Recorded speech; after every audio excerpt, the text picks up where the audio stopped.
part of JHMT. Okay? So, nais ko pong i-introduce sa inyo ang ating tagapagsalita, although many of you or some of you may know him, para lang po dun sa mga bago na kasama natin ngayon.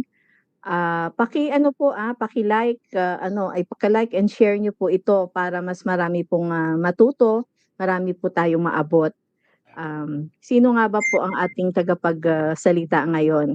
So, kahit napaka-busy po ng kanyang schedule, maraming salamat po at pinaunlakan po tayo ng ating walang iba kung si Bishop Kuya Dante Veluz. Siya po ay isang Pilipino, obvious ba? Evangelical bishop, author, and ministry leader.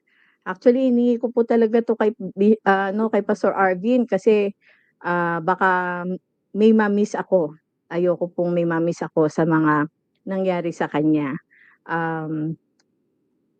30 years na po namin kilala ang bishop at talagang mula pa po nung simula ay nakita namin kung paano po ang Diyos ay kumikilos sa kanyang buhay.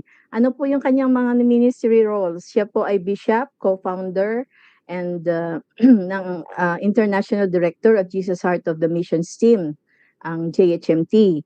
Siya din po ang founder, overseer, and senior pastor of Jesus Life Center, Global Ministries Incorporated. Founding Chairman and Director of Presidential Intercessors Network, PIN. Ako po ay naging bahagi nito at talagang isang pagpapala. Ang PIN po ay na-establish yung 2004 to specifically pray for the President of the Philippines, Presidential Intercessors Network. Kaya po PIN ang tawag. What is he doing or what does he do? Ano po ang ginagawa? Anong kabisihan ng pastor, ng bishop? Siya at ang kanyang may bahay, ang Pastora Cynthia Veluz. They travel, co-minister in different parts of the world, doing revival and leadership conferences, seminars, and trainings for church leaders. Kaya nga po sabi natin ang JHMT ay ang mga kasama nito, it's a network of churches. Network po tayo. He and Pastora Cynthia are ordained ministers and certified marriage counselor. Pag may problema ka sa iyong asawa o sa inyong pagsasama, ayan po, call Bishop Dante and Pastora Veluz. Ano po yung kanyang mga tinapos? Siya po ay natapos ng sa Lyceum Philippines, sa Central Bible Seminary. Siya po ay isang valedictorian, Master's Theological Seminary, Bachelor of Theology, and Masters of Divinity, isang cum laude. Yun lang naman, di ba? Siya po ay nagturo ng 7 years sa 3 Bible colleges sa Metro Manila.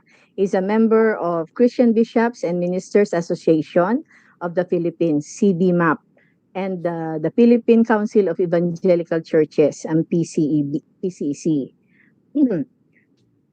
Philippine Council of Evangelical Bishops, PCEB. Before ministry, he was a real estate broker. At very successful po doon siya. At siya po ay may-ari ng isang construction company from 1993 to 1997. Kaya lang, mahal na mahal niya si Lord, hindi niya matanggihan ng Panginoon, siya po ay tinawag into a full-time ministry. Siya po ay isang writer and also into social media. Siya at ang kanyang asawa po ay regular columnist ng Love Life Special sa Philippines Today, US newspaper mula pa po noong March 30, 2024. They have authored 4 books, Hear and Obey, Signs and Wonders, yan po, meron ako niyan sa aking library, ang Love Life Volumes 1 and 2, and soon to come, soon to be released, yung kanya pong sinusulat ngayon na aklat. Actually, tapos na po yata, i-release na lang, In His Footstep. Okay. So, yan po ang ating guest ngayon. So, nais ko na pong tawagin si Bishop. Talagang sabi ko po kay Pastor Arvin, ibigay mo lahat yung profile ng ating Bishop para yung mga hindi nakakakilala sa kanya ay makilala siyang mabuti. So, let us welcome our Bishop, Kuya Dante Veluz. Hello po. Good evening. Magandang gabi po. At salamat sa Panginoon, no? Ako'y 68 na po. nung nakaraang May. Next year, 67 na. The following year, 66. Mangyayari pa po ba yun? Hindi na. Patras, hindi. Pero alam nyo, kay Paul, age doesn't matter. Sabi niya sa Romans 12, verse 11, not lacking in zeal. Wow. But fervent in spirit, serving the Lord. Ooh. Naging ano ko pa yan, inspirational word kay Lord. No? Sa edad, kaya pa. Ang tuhod, medyo, minsan yung isa lang, kaya one hod. No? Sumasakit na. Pero sabi niya, another one, Philippians 3:14, I press on toward the goal to win the prize for which God has called me heavenward in Christ Jesus. Wow! Ang dami niyang pinagdaanan. Grabe yung persecution niya, rejection, intimidation, threat to life. Ang dami po niyang ganyan. Pero neither death nor sword or can separate me from the love of God. Talagang pasapatay para sa Panginoon. So, inspiration ko po din siya. Inspiration ko rin si Jeremiah. Sabi ni Lord kay Jeremiah, for I know the plans I have for you. Plans to prosper you and not to harm you. Plans to give you a hope and a future. Ang tanong, naging successful ba ang ministry niya? Nakapagpatayo ba siya ng isang muog para kay Lord? Siyempre, wala pa namang church structure na tinatayo during the time. Siguro, I don't know, a place where they worship God, probably, diba? Tabernacle, tent of meeting, wala eh. Wala ngang sumunod kahit isa eh. One of the major prophets, no? Ang ibig sabihin nun, ang kanyang tenure of office, ang kanyang message, mahaba. Ano yung message niya? Go back to God. Turn from your evil ways, from idolatry, adultery. Walang sumunod kahit isa. At ang ginawa pa, inihulog pa siya sa balon, sa cistern para mamatay. Galit sila kasi puro ganyan ang kanyang prophecies, puro rebuke. No? Ano po? Buti merong isang tauhan ng hari, naawa, nag-appeal, so inangat siya.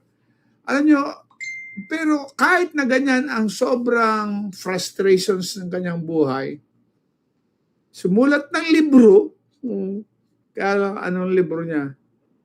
Lamentations. Ano yan sa Tagalog?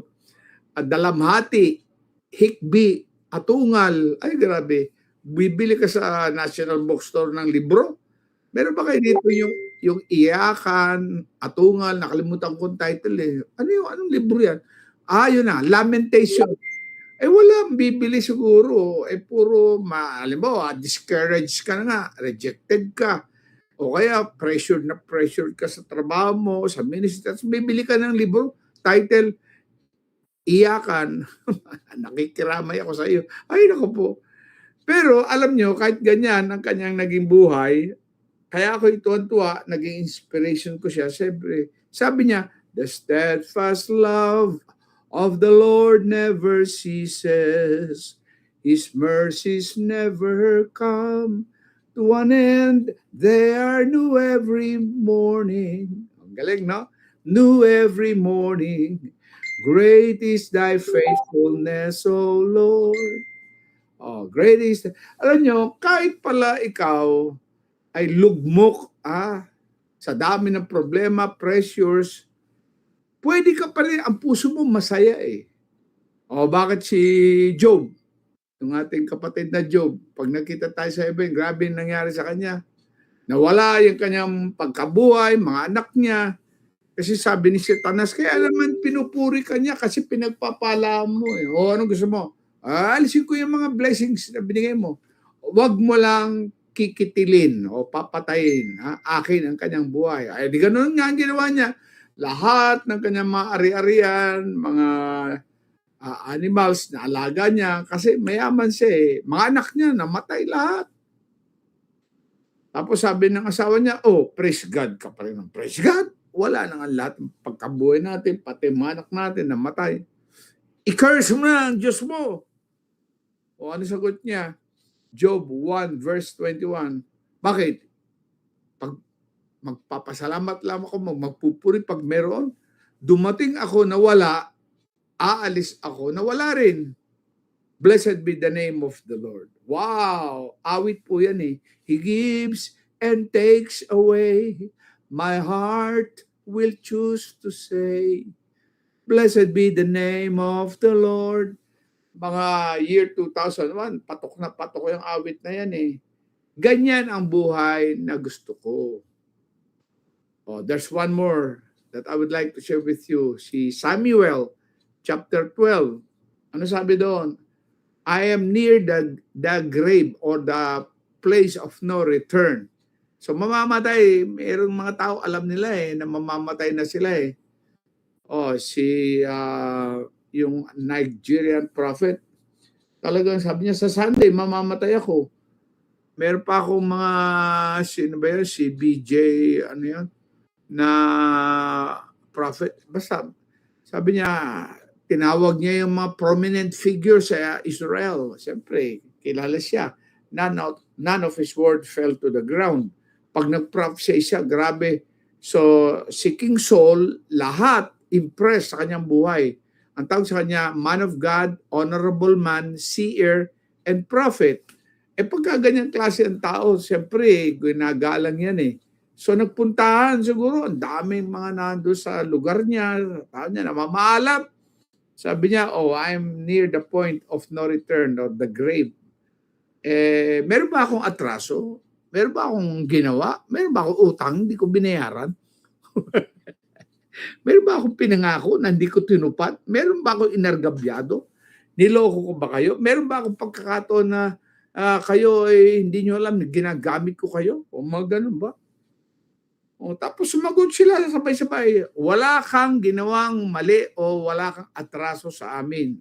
1 Samuel chapter 12, basahin nyo, 1 to 5 verses. Sige sabi nyo testigo ko si Lord at kayo mismo. So, nung nabasa ko yan, nilayhan ko po yan mga kapatid. Siguro, one of these few teaching sessions ko or preaching sessions ko, nababanggit ko yan kasi yan yung ginamit ng Lord na nagpray ako bago ako magpastor. Lord, gusto kong sumunod sa tawag mo pero gusto ko maging ganitong buhay ko. Meron ako integrity. Lord, mabantayan ko ang puso ko na hindi ako mahuhulog sa anumang patibong ng kaaway. Kasi 1987, bago ako nagpastor, sumabit ako napunta ako sa mga prostitution, mga sauna bath, no? 3 consecutive days, February 1, 2, 3, 1987, walang nakakaalam nun. Ang wife ko, lalo na. Pagkatapos, nagsisi ako on the third day, sabi ko, Lord, patawad tayo para ganito buhay. True enough, hanggang ngayon, wala na. 1987 yun February 3, the last night.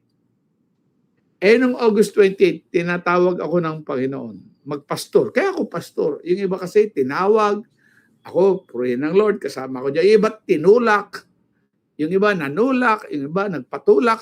Bahala kayo, walang basagan ng trip. Bahala kayo, kung kayo tinawag, lalabas siya. Sabi ng Bible, sabi ni Lord, by their fruits, you shall know them. So alam ko, ako po itinawag. Kaya nang sinabi ng Lord sa August 28, 1992, I will bless you, I will use you to my body, I will send you to the nations. Ang sagot ko, simple lang, opo, susunod ako. Kasi May 1992, May 27, 1992, inaararo na ako ng Lord Yun ang wake-up call ko. Birthday ko, nanonood ako ng pornography. Grabe yung buhay ko po. That was my life. That was my background. Nung dumating si Lord, nagkaroon ako ng visitation. Ay, grabe yung aking lahat ng mga videos ko, VHS, Betamax, kinuha ko, pinagbabasag ko, sinilabang ko, kinuha ko yung mga red cards doon sa mga shops, pinagpipilas ko, nagsisina po ako kay Lord. Kayo rin po, magsisina kayo, mali yung ginagawa natin. Wala kami pakialam sa'yo. Di nayari ako. Bakit? Ako lang ang kinakausap ng Panginoon. That was the start. That was my wake-up call. Kaya binabanggit ko ito, I will not go beyond 45 minutes. Kaya binabanggit ko ito sa inyo, meron kasing kilos ang Lord sa akin noong May 31. Last month lang.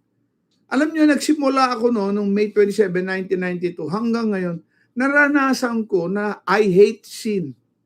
Hanggang ngayon, Proverbs 8:13, to fear the Lord is to hate evil. Ano nung nakalagay doon? In-enumerate pride, arrogance, evil behavior, and perverse speech. Ay lalaki ako isa sa one of the evil behaviors siguro, pornography, masturbation. Hindi ako nahihiya sabihin ko sa inyo, that was my life. 10 years old pa lang ako eh. Yan na yung aking orientation eh. Mga barkada ng tatay ko sa bahay namin, nag-iinuman sila. Tapos manonood sila ng bomba film. Black and white pa lang yun. Tulog na, mga lasing na eh. Tapos naka-on pa, napapanood ko yung magazines ng tatay ko, nakakalat kung saan lang niya nilalagay. That was the transference of the spirit of lust. That was my background. Ay na-born again ako. 1974, December 28. Nawala man lahat yun, no? Napatawad ako sa aking sinful nature. Nagkaroon ako ng panimulang bagong buhay. Ang tawag natin dyan, born again experience. That was the start. But you have to walk daily before God and offer your body as a living sacrifice. But just as He who called you is holy, so be holy in all you do. For it is written, be holy because I am holy. 1 Peter chapter 1, verses 15 and 16. So alam ko yun. Ang problema, yung pagkakilala natin kay Lord, 2 Corinthians 5:17, wala na ang dating pagkatao, yung sinful nature. Behold, ngayon ikaw ay pawang bago na. Oo nga. Pero araw-araw may gera. Araw-araw may expose ka sa the same sins before. The same temptations, babae, panunod, malalaswag. Araw-araw, merong mangyayari na ganyan. Kaya araw-araw gera. But our battle is not against flesh and blood. Sabi ng Ephesians 6:12. But against principalities, rulers in the dark places, territorial spirits. Walang gagawin yan, kundi maghanap ng butas ng pagkakataon na ibalik ka sa kanilang kuta, sa kanilang kampo. Ngayon, kalaban mo na sila eh. Bakit? Kinakalaban mo na eh. Righteousness na ang daladala mo. Si Lord na ang pinapakinggan mo. Kaya threat ito sa ating dark kingdom, evil kingdom. So papatay natin yan. Ibabaksak natin na naman siya sa kasalanan para mapahiya. Ganyan po ang ginagawa ng kaaway. Our goal is to be drawn closer to the heart of God every day as we walk with God. Ang problema, ang kaaway hindi natutuwa sa ginagawa natin. Kaya ang hinahanap niya ay pagkakataon na masilipan ka ng butas. Doon sila papasok. Doon sila gaganti sa mga ginawa natin. Bakit? Nagpapatotoo na tayo eh. Nangangaral na tayo, nagsishare tayo, maraming nakakilala kay Lord, ginamit na tayo. Kaya galit sila sa atin. Lahat ng mga demonic forces na yan, the fallen angels, Satan himself. Kaya lang si Satan, nag-iisa lang naman siya eh. Pag narito siya, wala siya sa Australia, wala sa Japan, wala siya sa Amerika. Kaya kung siya nandito, siya rito, anong nandito? Nire-represent siya. Mga bobo naman yan mga yan. One time, hindi mo poses, babagsakan ako ng malaking paso. Talagang sabi ko, hindi mo kaya, bobo ka. Ang amo mo, bobo. 1 Corinthians chapter 2, verse 8. Kung alam lang ng demonyo na doon siya matatalo sa krus, sana hindi na niya inalaw na mamatay doon sa krus. Sana sinaksak na lang niya, inihulog sa balon. Bobo nga eh. Kaya nang babagsakan niya, ang laki ng paso, ang laki ng halaman, binuhat niya parang ang gaang-gaang. Sabi, hindi mo kayang saktan. Greater is Jesus who is in me than he who is in the world. Yung bobom na boss mo. Alam mo, tumapang talaga ako. Purihin ang Lord. Dati hindi ako makapagpalabas ng demonyo. Ako po ang napapalabas ng demonyo. Takot ako dyan. Bakit? Nanonood ako ng mga malalaswa. Pati sa Quiapo, tumira ako sa Santa Cruz, Manila, Gala Theater, live shows, etc. Laman ako ng ganyan habang nasa Bible school pa ako. Bakit? Wala naman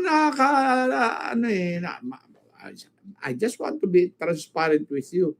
Active ka sa church, siguro member ka pa ng choir, member ka pa ng nangangaral ka pa. Ako nga, nagtuturo pa ako sa Bible school eh. Pero pinatotoo ko na to, that was my background. Kaya pala pag may demon possess, hindi ako makapagpalabas. Ako talaga lumalabas. Yung isang pastor na nauna sa akin, ang tawag namin kuya-kuya sa Bible School, may na-possess doon sa girls dorm. Dalawang girls dorm, dalawang boys dorm. Ako yung isang supervisor sa boys dorm.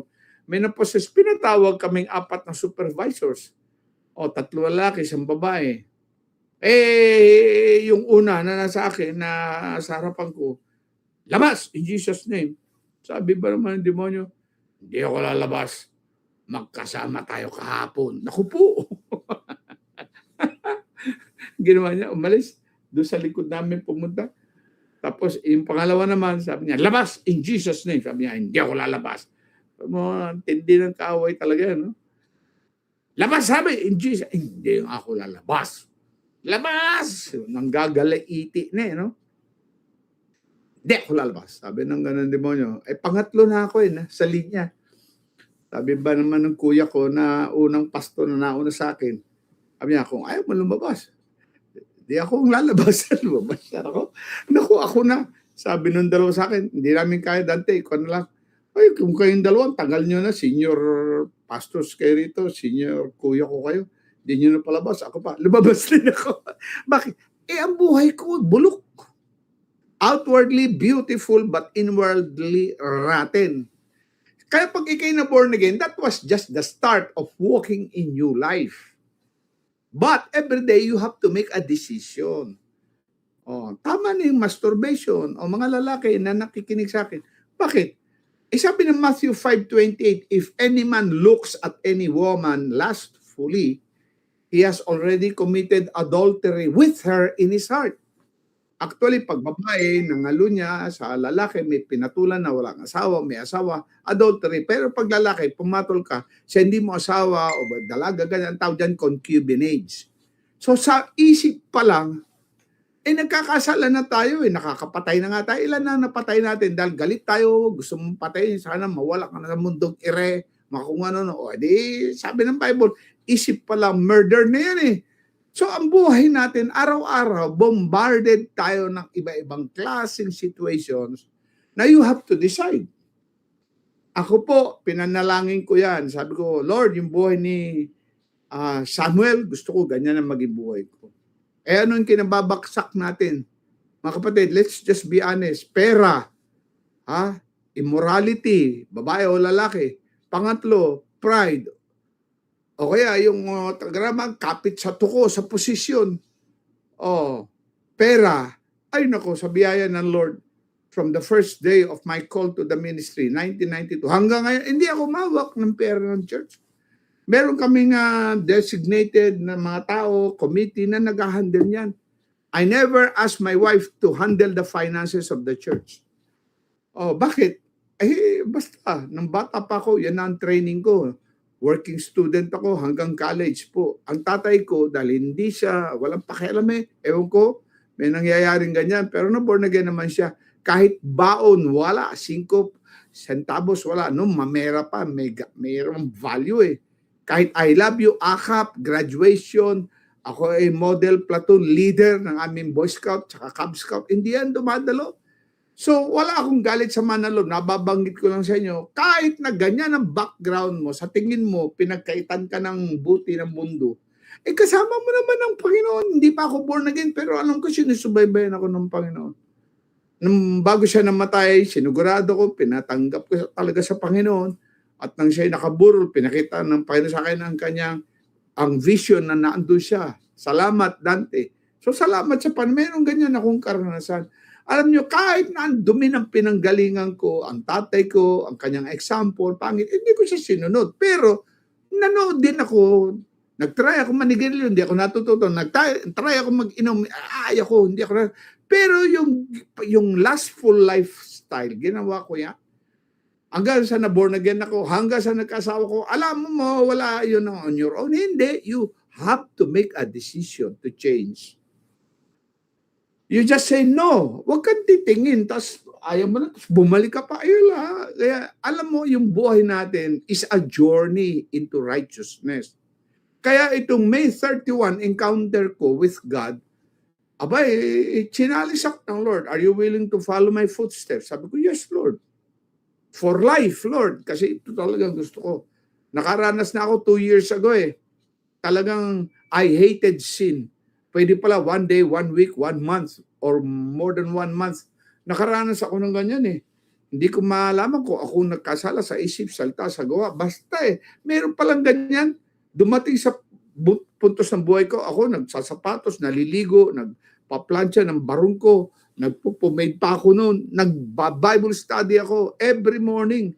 Ganyan, nakabarong ako, nakapaligo ako. Yun ang nagkaroon ako ng ganong encounter with God. Kaya nung nakita siguro ng Lord, gusto ko talagang maranasan ng kabutihan niya, kalawalhatian niya, kabanalan niya. Pinatikim ako ng Lord, mga 2 years ago yan. So nagpapatotoo ko ngayon doon sa church na Bishop Jerry Ambi. Sabi ko, sarap pala ng buhay na lumalakad ka sa katwiran, sa kabanalan ng Panginoon. Yung mga tao na ko ganun sa akin, kahit sa isip salita, wala akong matandaan eh. A week ago, 1 month ago, more than 1 month, magto 2 months na yata. Sila nakamangha, tapos mamaya palakpakan sila. Sabi ko, purihin ang Panginoon. Nung pauwi na ako doon sa Skyway 3, doon na lang ako dadaan sa Quirino Avenue, sa may Pandakan. Doon ako nag-exit. Tingnan nyo pakinggan nyo ako mabuti. Dahil wala nang truck ban after 10 o'clock na yan, hanggang 3 o'clock yun, hanggang 5 o'clock ba yun. Traffic. Tumunog yung cellphone ko.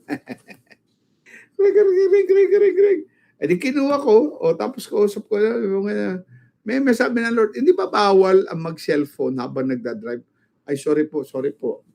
Isa. So, tumatakbo na dahil traffic. Maya. Sabi ng Lord, bet wala kang seatbelt. Ay, oo nga po pala, sorry po. Dalawa. Pero mo, in the span of like 5 or 10 minutes, baksak agad ako. Dalawa. Alam nyo, you cannot boast about holiness. Grace ng Lord yan. Basta naranasan ko lang. Sa tuwa ko sinishare ko. But it's not just for 1 week or 1 month. You have to make it a lifestyle for life until He comes. Wala nagtuturo ng ganyan. May nagturo ba kayo ng ganyan? Ako ba nagturo ng ganyan? Hindi. Nakaranas lang ako. Pero ngayon tinuturo ko. Bakit? Yan ang task ko ngayon Walking in His footsteps. 1 Peter chapter 2, verse 21. Christ set as an example for us to follow in His footsteps. Galing paano 1 John chapter 2, verse 6. If you claim you abide in Christ, you must walk as He walked. Wala na tayong lusot. 1 Peter chapter 1, 15 and 16. Ulitin ko, binanggit ko na to kanina. But just as He who called you is holy, so be holy in all you do. For it is written, be holy because I am holy. Command yan Hindi tayo bibigyan ng ganyang utos or command na hindi natin kaya. 1 Corinthians 10 verse 12. Walang pagsubok o tukso na hindi natin kayang paglabanan because He will provide a way of escape. Ang Lord bibigyan tayo ng kapamaraanan para makapamuhay tayo according to His word. Ang problem lang, gusto ba natin yung ganung buhay o baka na-enjoy mo yung kasalanan? Boyfriend mo, inaalaw mo, hawakan ka, may petting, may necking. Di ba? O ikaw naman, yung kahinaan ng babae, sinasamantala mo, hindi naman kayo kasal, mag-asawa, ginagawa mo na. Sinong nakakaalam nun? Siyempre una si Lord, pangalawa, ikaw, tsaka yung boyfriend o girlfriend. Tapos tatayo tayo sa church. Member tayo ng worship team. Tapos nag-lead tayo ng Bible study, nangangaral ka pa, pastor ka pa, myself included. That was my life too. That was my background. Nanonood ako ng ganyan. Wala namang nakakita. Bakit? Dati manonood ka ng sine, pipila ka, makikita ka. Ngayon, magre-rent ka naman dati ng tape, VHS or beta tape. Ngayon, wala na. CD na. Wala nang lahat yun. Bakit? May internet na in the privacy of your room. Yan ang buhay natin. Sa Billy Graham Evangelistic Association doon sa North Carolina. Pag nagko-conduct sila ng mga seminars for pastors, all expenses paid. Bakit? Nakalagay yan sa Charisma Magazine Nabasa ko yan nakatira pa kami sa Philadelphia. We stayed there for 2.5 years. Another 3.5 years, almost 4 years dyan naman sa sa Vallejo, saka sa Sacramento, Elk Grove area sa San Francisco. Alam nyo, grabe, sabi ng mga hotel owners in interview ng Charisma Magazine, puno. Pag merong Billy Graham Association evangelistic class o training, kasi yun ang anointing niya, evangelism eh. Ang mga pastors tuwan-tuwa, bakit libre lahat? Pagkain, hotel accommodation, pamasahe. Anong sabi ng hotel owners? Puno din ng panonood ng pornography or ano tawag natin doon, X-rated movies. Accepted ka ba? Accepted ba ako? Accepted ba tayo? Hindi. Araw-araw, gera yan eh. Tapos haharap ka sa demon possessed, ipapahiya ka niya. Kaya ako noon, takot ako mamarap sa mga ganyan. Paano ngayon? Nakaranas ako matinding persecution noong March. I don't want to go into the details of this, but baksak talaga ako. Talagang patira pa o nakaluhod. Ginawa ko, punta ako sa Prayer Mountain, sa Antipolo. Kasi bago ako nagpastor, I spent 2 weeks doon. 3 days, absolute fasting. No water, no intake of any solid food. Hindi ko na kaya, 3 araw lang. 4th day, kumain ako dahan-dahan. Kasi meron doon guidelines eh. Paano ka magfa-fasting. Lalo pag long fast, absolute pa. Ay, nako. Nag-regular naman ako, naka 7 days ako, water lang. Talagang I sought the Lord. Lord, gusto mong i-give up ko yung something that I treasure most in my heart bago sumunod sa'yo. Ano yun? Talagang I waited. Yung pala, yung aking construction business, may mga tao ako, mga 100 plus sila, ilan na engineers ko, architects, gano'n. Tapos license broker ako. Ako rin ang nakakuha ng mga kliyente, papagawa ng building, ganyan. Sabi ng Lord, i-give up ko. Sabi ko, sige po. Hindi yan dealing mo ha, dealing ko yan. Ngayon, kung may dealing ang Lord sa na ganyan, something related to that, it's up to you. But that was the task. That was the price to pay. Ginip up ko, ang laki ng kinikita ko. Ang wife ko, naiingit yata sa niya, Lord, ba't siya lang? Ako rin gusto maglingkod sa'yo. But pinag-give up ng Lord yung kanyang trabaho. Siya nag-develop ng chicken joy ng Jollibee. Tapos na nag-resign siya, magpastor nga, katulad ko, kasama ko. Nalaman ng Dunkin Donuts, ay doon kami nakatira sa New Manila, sa 3rd Street. Abay, kinuha siya, kahit consultant lang. Abay, etc. Na-convert niya yung imported raw materials, yung chocolate, ang ganda, ang sarap talaga. Tapos, yung mga raw materials ng Dunkin Donuts, ang mamahal, ganyan, na-convert niya into local available mga ingredients, etc. Lumaki lalong business. Nagtayo ng planta, ginamit ang wife ko, bumili ng another planta, basta lumaki. Ang laki ng sweldo ng wife ko. Ang laki. Biro mo yan, 1992, 25,000 plus royalty per donut na mabenta. Ay, ang donut stores pa lang nila noon, siguro mga 20, 30, ay ngayon, 800 plus na. Ang royalty niya inabot ng 30, 40, 50,000 a month.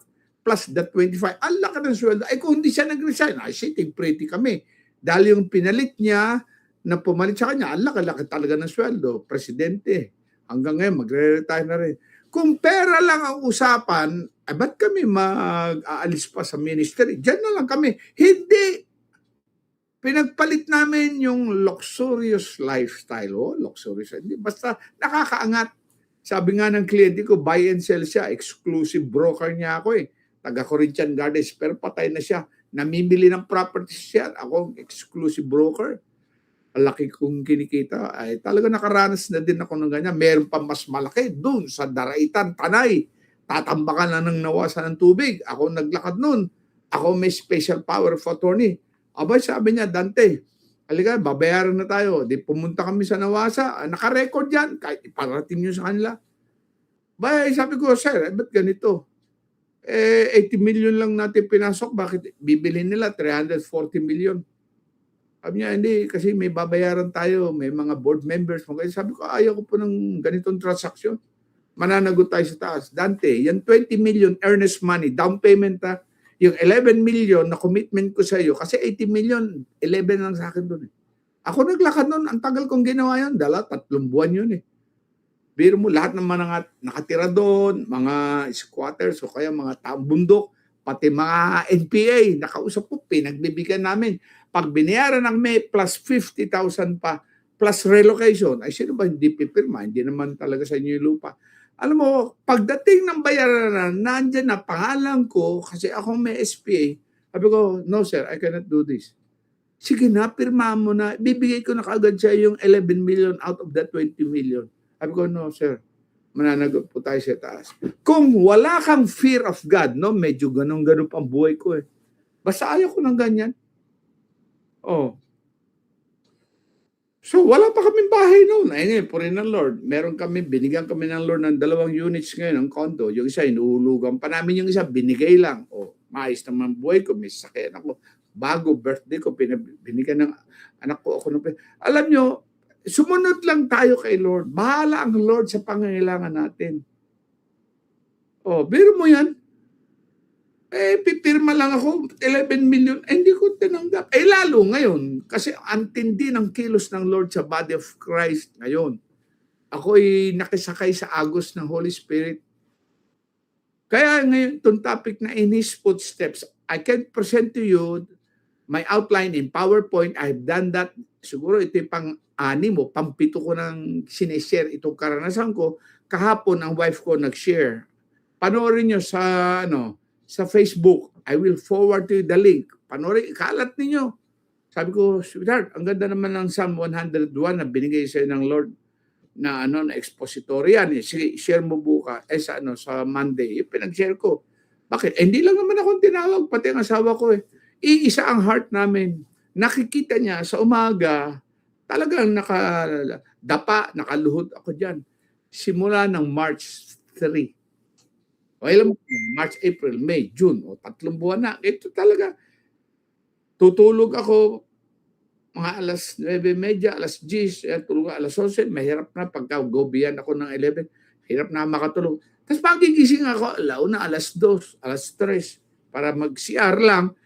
Tapos usually, babalik ako tutulog, hindi na ako makatulog. Alam niyo nangyayari? Pag hindi na ako makatulog, sign na yan sa akin to approach the throne of the Lord in prayer and worship. May gitara ako eh. Kasi high school pa lang ako, kinagat pa ako ng bayawak dito, muntik maputol to eh. Tapos yung aming youth president, si Elias Naviza, ay magaling maggitara, nagtuturo ako, natuto ko, basic lang, mga chords. Nagagamit ko hanggang ngayon, nakapagpapawit ako, worship leader ako, pwede, basta simpleng gitara, kaya ko yan, for the glory of God. Ayan ngayon ang lifestyle ko. Yung gitara ko, siyempre, napalitan na one after another. Meron akong maliit na gitara, ang ganda. Magigitara ako mahina lang kasi natutulog yung wife ko eh. Studio type lang yung aming condo eh. 22.4 square meters lang yun eh. Pero kumpleto yun. 2 lang naman kami. May mga asawa ng anak namin. Isang anak namin, bumalik, galing Vietnam, doon sa kabilang unit. Worship ako. And I will worship you because of who you are. Merong awit na nagsimula ako, simula nun, dumami ang kanta ko, yung kay Bernard Valencia na kay Lord niya. Alam nyo, ikaw ang tunay na Diyos, ika'y walang katulad, ika'y nag-iisa, ikaw lamang, wala nang iba. Grabe yung awit na yan, pupurihin kita, O Diyos, ang aking alay ay pagsamba, kalwalhatian, buong karangalan, kapangyarihan mo'y walang katulad. Pag inaawit ko yun, nung una, tuwa-tuwa ka ba? May napalitan ng ibang words. Tapos minsan, English, minsan in tongues, Shandele Kuryarabo, Yandere Lara Shikoro Busande. This is the day that you have made. I will rejoice and be glad in it. For this is the day that you have made. I will rejoice and bless your name. Hallelujah. Ayun, kinumpos namin yun. Kinumpos ko. Tapos inawit namin last Sunday. 5 composers ng new gospel songs. Kasama yun sa akin. 2. Hindi na ako sumama sa may reward kasi 10,000. Pinakamagaling. Inalis ko isa. 4 na lang sila. Hindi na ako sumali. Pag ako sumali, ako senior pastor, head pastor. Ako na lang panalo. Hindi Yung 4, sabi ko, ang nanalo ay lahat kayo. Divide ko into 4, tig to 2,500. Ang sarap ng pakiramdam. Bibigyan ka ng Lord ng bagong awit. Psalm 96:1, sing unto the Lord a new song. Sing unto the Lord all the earth. Psalm 100, make a joyful noise unto the Lord. Alam nyo, sa umaga, ganyan ang gawin ako. Gigising ako, minsan 1:50, 1:55, yun yung pinakamahagi. Hindi na ako makakatulog. Minimum 1 hour, 1.5, 2 hours. Kanina, 2 hours ako. Pagkatapos ko mag-worship, prayer, yung pagluhod mo, worship yun. Kahit di ka magsalita. Tapos sabi mo, Panginoon, ginagawa ko ito kasi I love you, Tay. Tatay tawag ko. Tapos tulungan po ko, nalakaran ko ang kabanalan mo.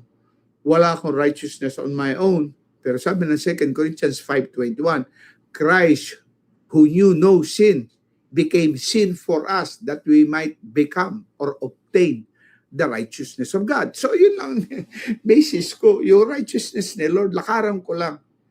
If you love me, sabi ng panon, keep my commandments. John 14, verse 15 at saka verse 23. Yun ang sikreto. Gusto mo makaranas sa ibang kilos ng Panginoon? Ang wife ko, may nabasa panahon ni William Seymour. Yung Pentecostal Revival, panahon ni Charles Parham. Panahon ni Mary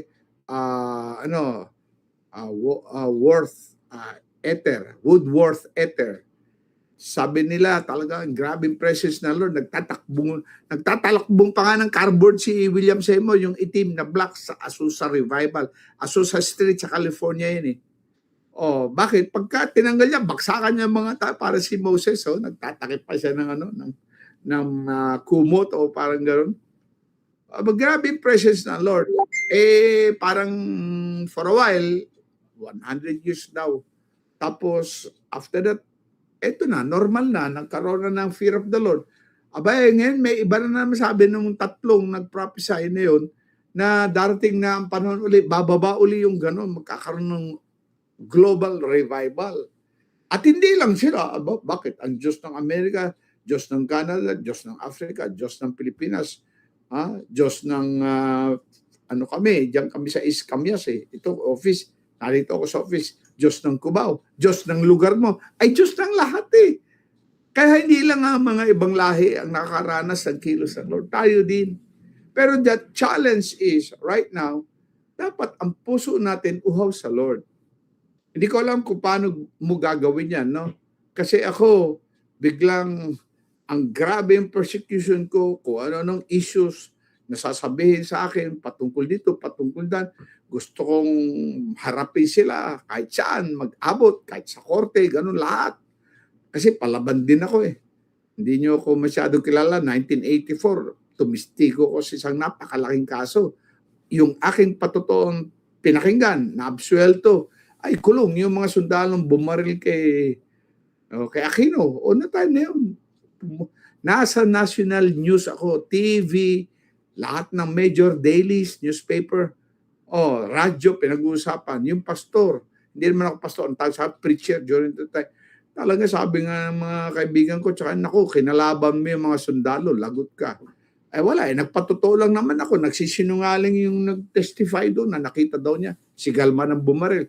Samantalang nang unang-unang dumating siya, sabi niya, nakatihaya na nakataob na Tapos after 1 year, nakita niya siya ang bumaril. Nagsisinungaling po yan. Inarap ako sa Agraba Commission. Tapos si Robert, ano ba ang pangalan nun? Gonzales, hindi, karatista yata. Basta, handa ka ba humarap sa commission? Sa Agraba Commission, bukas, pwede ka? Pwede po ako. Ay, naku. So yung tapang Ako ilang beses na akong tinutukan ng baril eh. Nakabenta ako ng lupa. Ang nakatira puro mga hoodlums, prostitution, lahat, gambling, illegal drugs doon. Merong maton doon na puro tato. Na-stroke pero siya pa rin ang hari-harian doon. Sinong nagbenta ng lupa? Papatayin ko. Nakarating sa akin, pinuntahan ko. Manong, sabi niya, papatayin niyo ako. Oh, bakit? Ako nakabenta ng lupa. Alam niyo naman binibenta. Nagkataon ako nakabenta Magpapakasal ako, gagamitin ko yung komisyon ko. Ikaw, dito kami nakadala sa binenta mo. Ayun, nagkatulong ako. Sabi ng mayari, bibigyan ka ng 10,000. Lahat ng bawat pamilya, i-relocate. Tapos ako, bibigyan ko pa kayo ng 10,000 pa. Bonus, galing sa akin. O, hindi na ako binaril. Noong pamatapag na ako. So, itong naranasan ko ng March, grabe ito. Character assassination below the belt. Nakakalalaki kayo. Sige, gusto kong harapin. Hindi ako inalaw ng Lord. Anong ginawa ko? Nagpatira pa lang ako sa Panginoon. Panginoon, patawarin mo sila. Makakilala sila sa iyo, mabago sila. Kahit na anong gawin na nila, bahala na po kayo. Ako, nakatingin lang ako sa iyo. Ang inspiration ko, and I will close with this, 2 Chronicles chapter 20. Napapaligiran ng Israel noon ng mga Moabites, Ammonites. Tapos sabi ni King Jehoshaphat, they are too numerous to count, like the sand in the seashore. Pero mo yun, paano mo bibilangin yun? Parang buhangin sa tabi ng dagat. Ang dami. Pero sa verse 12 ng 2 Chronicles chapter 20, but our eyes are on you. Yun yung pinanghawakan ko. Yung iba nasilaw na sa pride, nasilaw na sa posisyon, nasilaw na sa pera. Ay nako, bahala na lang Lord sa inyo. I pray for revival to come upon you. Iisuan nila ako sa pera. Andyan, sawa ka, andyan ang aming treasurer, andyan lahat yan. Gawan niyo ako ng istorya, bahala ang Panginoon sa inyo. Yan po ang pinagdaanan ko. Grabe talaga. Nang ako ay na-persecute dahil nag-speaking in other tongues ako, sabi ng mga kasama ko doon sa pinanggalingan namin church, doon kami nagkakilala ng asawa ko, sa demonyo na raw ako. Kulto na raw ako. Sabi ko, etong Bible kuya, nagtuturo yung kami, pareho kami pastor doon sa church na yun Pakitaan mo lang ako dito sa Bible na ang speaking tongues ay sa demonyo o kaya ang prophetic ministry ay sa demonyo. Ngayon din, stop na ako magpastor. Ayaw ko na. Pakitaan mo lang ako isang verse. Hindi, basta kulto ka. Wala ka pala may pakita. Magpapatuloy ako. Hanggang ngayon, kahit saan ako pumunta, yan lang sinasabi ko. Pakitaan mo lang ako ng isang verse na ang speaking tongues ay demonyo. Hindi na raw kailangan kasi may Bible na. Pakita mo sa Bible. Alam niyo, tumapang po ako. Pero pagdating sa persecution, wala akong magawa. Kundi pagpasa Panginoon na lang sila. Lord, I pray maligtas sila. Lord, I pray magkaroon sila ng encounter sa iyo. Yun ang tinuro ng Lord sa akin. Since March hanggang ngayon. Tapos eto na, sa worship ko, kalambing-lambing kay Lord, ang dami kong na-compose na songs. Hindi na ako makapagpaawit ng songs, hindi na ako makagamit ng PowerPoint. I'm just telling this to you. Binasag ng Lord ang puso ko, walang ganti, walang demanda. Basta magpuri lang ako sa Panginoon, sumunod lang ako sa pinapagawa ng Lord, and He will fight for me. Verse 15, 2 Chronicles 20, the Lord will fight for you. Exodus chapter 40, verse 14. 14, verse 14. Sa harapan nila, Red Sea. Nasa likod nila, Egyptian army. Di talo sila. Sabi ng mga tao, Moses, pinahamak mo kami. Saan kami pupunta? The Lord will fight for us. At nagsalita nga ang Lord, I will fight for you. Yun. Mga kapatid, yun lang. Tinuruan talaga ako ng Panginoon. Ngayon, di pagkatapos, nagkaroon na ako, nahimasmasan ako mga kaibigan ko na close sa akin. Nasilaw. Kung ano nangyari. I don't want to go into the details. Tapos eto na. Habang tumatagal, May na. Nandun kami sa Touch of Glory Prayer Mountain. Meron kaming time na mag-share. Bago ako magsalita, anong verse na pwede niyong share na nakatulong sa inyo para lalo kayong maging maapoy para kay Lord? Di kanya-kanya kami. Yung isa nag-share, sabi niya, salamat ako sa Lord na bagong buhay ko. Sumunod lang ako sa kalooban niya. Sabi ng 1 Peter chapter 2 verse 21. in His footsteps. Boom! Nagkaroon ng spark sa buhay ko. Bakit? Eh, yun pala yung ginamit sa akin ng Lord, 1975 pa eh. Oh. So ngayon, ano may pagmamalaki ko sa harapan nyo? Wala. Sumusunod lang ako sa pinapagawa ng Lord. Tanggal ang pagsisinungaling mo, pandaraya mo, lahat ng pag-ihi mo sa pader, pagtawid sa bawat tumawid dito, panonood mo ng pornography, ikaw ay malalim na sa masturbation. Alam mo, lahat ng kasinungalingan, ang dami mong utang, hindi mo malaman kung bakit nagkaganyan ang buhay mo. Sundin mo lang ang kalooban ng Lord. Magbigay ka ng tama, yung tithes. Mahalin mo talaga si Lord. Huwag mong ipagpapalit siya sa posisyon, sa fame, sa pera. Basta yung tama lang. Sasabihin ng Lord kung anong tama na dapat mong gawin. Sumunod ka lang. Ay, ano ngayon mapapala nyo? Kung magtuturo pa ako next Sunday, next week, wala. Hanggat hindi tayo susunod in His footsteps. So, in His footsteps is not a movement of man. Hindi ito another conference. Hindi po. It is your personal commitment to follow the Lord and do what pleases Him. Because every one of us, lahat tayo, ako, we only have an audience of one. Nawago talaga, pati yung, alam nyo, ito ang wife ko sinabihan ko 2-3 days ago. Alam mo, ewan ko kung kailan tumatanda ako, lalo akong na-inlove sa'yo. Totoo yun sa akin, akala niya nagbibiro. Kasi masyado akong mabiro. Sabi ko, magpapakabit ako ng CCTV dito sa ating kondo. Bakit naman? Titingnan ko kung anong pinaglalagay mo sa pinapakain mo sa akin. But talaga, tawad din naman siya, pero parang ginawa ko, the following day, madaling araw, tapos mag-devotion, punta ako sa Cubao, doon sa flower shops. Bumili ako ng 3 magagandang roses, tapos pagising niya, nakita niya, wow, salamat sa flowers. Ito yung resibo, i-refund mo. Pati pag-ibig mo sa asawa mo, magiging mas maganda. Ang buhay mo, mas magiging maganda. So kung kayo po ay narito, ngayon lang nyo ko narinig, every Monday po, meron kaming program na episode na tawag ko doon ay In His Footsteps Challenge. Ano yung In His Footsteps yan? Actually, it is an awakening and refreshing journey with God. Journey yan.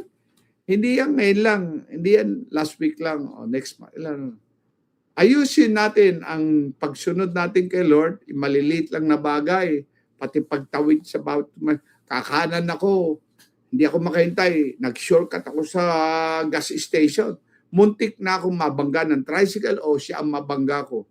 Kahit mga ganun lang, pagliko lang, pag-park, alam mo, no parking, o kaya merong guhit na dilaw at saka pula na ganun. Hindi pwede. Dati ginagawa ko yan.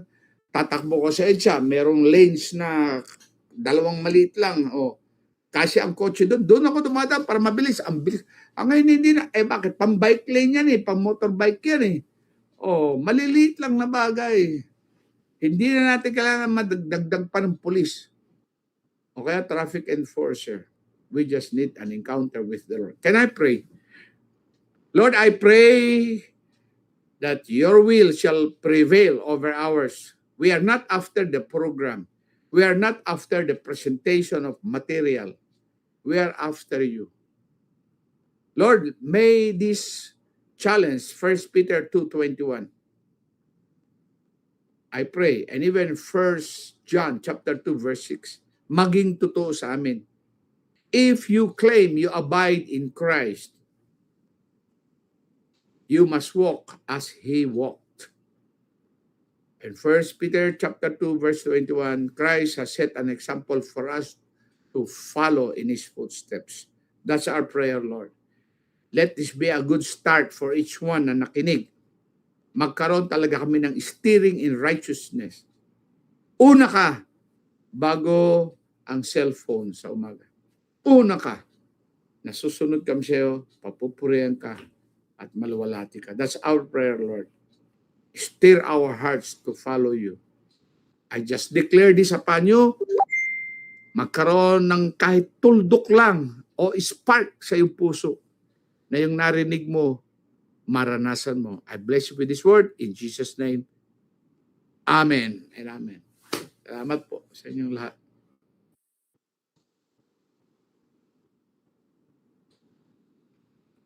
Blessed be the name of the Lord.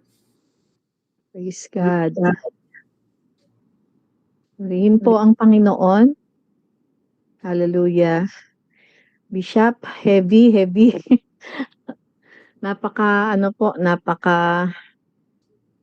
Hindi ko masabi yung right word. Pero salamat po for what we heard today. Maybe sabihin natin nothing new, pero it is refreshing. Nothing new, pero ang tanong nga po naipamumuhay ba? Nagagawa ba natin? Hindi lang siya challenge, pero walk. Kaya nga in his footstep. So, diyan lang po kayo, Bishop, Wag mo na paalis. May mga questions po tayo. But before that, may announcements po tayo for the next episode ng ating Unlock Season 3. Tayo naman po ay pupunta sa campuses. Not literally, pero ang ating pong topic sa July 14, Tuesday, 8 p.m., Campus Revival. Yung pong mga kaganapan ngayon, medyo pag-uusapan po natin yan. Ang title po ng ating episode ay Buhay versus Basag. Cancel the hazing and the bullying. So very interesting po ito sa ating pong mga viewers ngayon. Anyway, this will be in July 14 pa po. Involve po natin yung mga youth natin. Sana magkaroon din sila ng time na makinig at makapanood po nitong ating campus revival. Talagang ito po yung heart cry ngayon ng mga simbahan, ng mga kabataan. We need revival. The young people needs revival, and let us enter the campuses. Yan po. So also partner with us po yung ating Unlock, the social media ministry of JHMT. So magpo-post po kami diyan, magpo-post po dito sa ating page, and then nandyan po yung mga announcement regarding that. Okay. So yan po yung ating announcement. And before we ask questions, pwede po kayong magsulat ng mga tanong diyan sa comment section. At ito po ay itatanong natin kay Bishop. Hindi pa po tayo tapos, mahaba pa pong oras natin. Okay. So, we'd like to say hello po kay Pastor Paul Penetrantes watching, Chaplain Erwin Tamayo po, at ganun din po kay Sister or Pastora Almira Dingko Gamalinda. So, in-acknowledge po natin, si Pastor Miles, nahirap talaga ako Bishop, yung kanyang pangalan, Miles Franco Fabilane. Sabi niya po, Amen, praise God, hallelujah. Yes, Lord. At si Mercy Des, hiwa-hiwalay po kasi, praise God. Ganon din po si Lynn Aguirre Pancho, and also Sister Lynn, siya rin po, sabi niya, revival needs of our country because of our present situation. Grabeng corruption. Also, sino pa po? May mga comments. Si Chaplain Remy Tamayo from Olongapo, the Lord will fight with us. Amen. Ganon din po ay si Ramonita Valyao. Amen. Watching. Thank you for watching po. Lorna Cruz, Chokoya, Ramel Bautista, amen. Ludi Pura, Austria.